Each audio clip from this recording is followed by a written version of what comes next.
Hi friends welcome to Renna वीटू सமையல் रेन्ना वीटू சமையல்ல இன்னைக்கு ரொம்ப சுவையான மொறுமொறுப்பான மீன் வறுவல் தான் பார்க்க போறோம். இந்த மீன் வறுவல் நமக்கு செங்காலா மீனை பயன்படுத்தி செஞ்சிருக்கோம். ரொம்ப சுவையா இருக்கும். மசாலா கொஞ்சம் கூட உதிராம ரொம்ப சுவையா செய்யக்கூடிய செங்காலா மீன் வறுவல் எப்படி செய்யறதுன்னு வாங்க பாத்திரலாம்.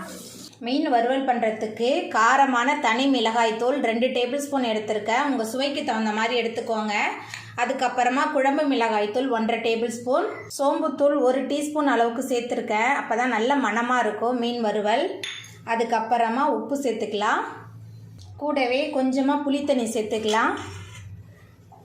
புளித்தண்ணி சேர்த்துட்டு கையால் முதல்ல நல்லா கலந்து வச்சிடலாம். மசாலா, புளித்தண்ணி, உப்பு எல்லாமே சேர்ந்து நல்லா கலந்துடணும். அந்த மாதிரி கலந்து வச்சுக்கலாம்.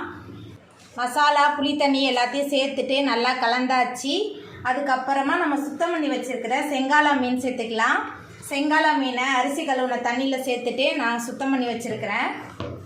மீன் சேர்த்துட்டு நல்லா கலந்து வச்சிடலாம். மீன் மசாலா எல்லாமே சேர்ந்து நல்லா கலந்து வரணும். நல்லா கலந்து வச்சிடலாம். மசாலா, மீன் எல்லாத்தையும் சேர்த்துட்டு நல்லா கலந்து வச்சாச்சு. அதுக்கப்புறமா இதில் 4 டேபிள் ஸ்பூன் அளவுக்கு சோள மாவு சேர்த்துக்கலாம். சோள மாவு சேர்க்கும்போது மீன் வறுவல் நல்லா மொறுமொறுப்பாக இருக்கும். மசாலா உதிராமையும் இருக்கும்.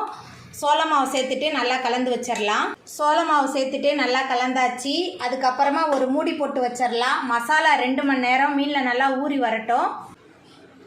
மசாலா சேர்த்த மீன் நல்லா ஊறி வந்துருச்சு. இப்போ இதை நம்ம பொரிச்சு எடுத்துடலாம். மீன் பொரிக்கிறதுக்கு அடுப்பில் தோசைக்கல் வச்சுருந்தேன். தோசைக்கல் நல்லா சூடாகி வந்துட்டு அதுக்கப்புறமா மீன் பொரிக்க தேவையான அளவுக்கு எண்ணெய் சேர்த்துக்கலாம். எண்ணெய் சேர்த்தாச்சு. எண்ணெய் சூடாகி வரட்டும். எண்ணெய் சூடாகி வந்துட்டு அதுக்கப்புறமா நம்ம மசாலா தடவி வச்சுருக்கிற மீன் சேர்த்துக்கலாம். மீன் சேர்த்துட்டு அடுப்பை மிதமான தணலில் வச்சு நம்ம பொரிச்சு எடுத்துக்கலாம். மீன் ஒரு பக்கம் நல்லா பொரிஞ்சு வந்துருச்சு. அடுத்த பக்கம் நம்ம திருப்பிடலாம். ஆனால் மீன் பொரிக்கும் போது அடுப்பை மிதமான தணலில் வச்சு தான் பொரிக்கணும். பாருங்கள், மசாலாலாம் ஒன்று கூட ஒட்டாமல் வந்திருக்கு. அடுத்த பக்கமும் திருப்பியாச்சு. மீன் அடுத்த பக்கமும் நல்லா வெந்து வரட்டும். மீன் 2 பக்கமுமே நல்லா பொரிஞ்சு வெந்து வந்துருச்சு. இப்போ இதை நம்ம எடுத்துடலாம். பாருங்கள், மசாலா உதிராமல் நல்லா மொறுமொறுப்பாக பொரிச்சு எடுத்தாச்சு. இதே மாதிரி எல்லா மீனையும் போட்டு நம்ம பொரிச்சு எடுத்துக்கலாம். அவ்வளோதாங்க, ரொம்ப சுவையான மொறுமொறுப்பான மீன் வறுவல் சூப்பராக ரெடி ஆகிட்டு. இந்த சுவையான மொறுமொறுப்பான மீன் வறுவலை நீங்களும் உங்கள் வீட்டில் செஞ்சு பாருங்கள். இந்த வீடியோ உங்களுக்கு பிடிச்சிருந்தா லைக் பண்ணுங்கள், ஷேர் பண்ணுங்கள், கமெண்ட் பண்ணுங்கள், சப்ஸ்கிரைப் பண்ணுங்கள். அப்படியே பக்கத்தில் உள்ள பெல் பட்டனை கிளிக் பண்ணிடுங்க. நன்றி.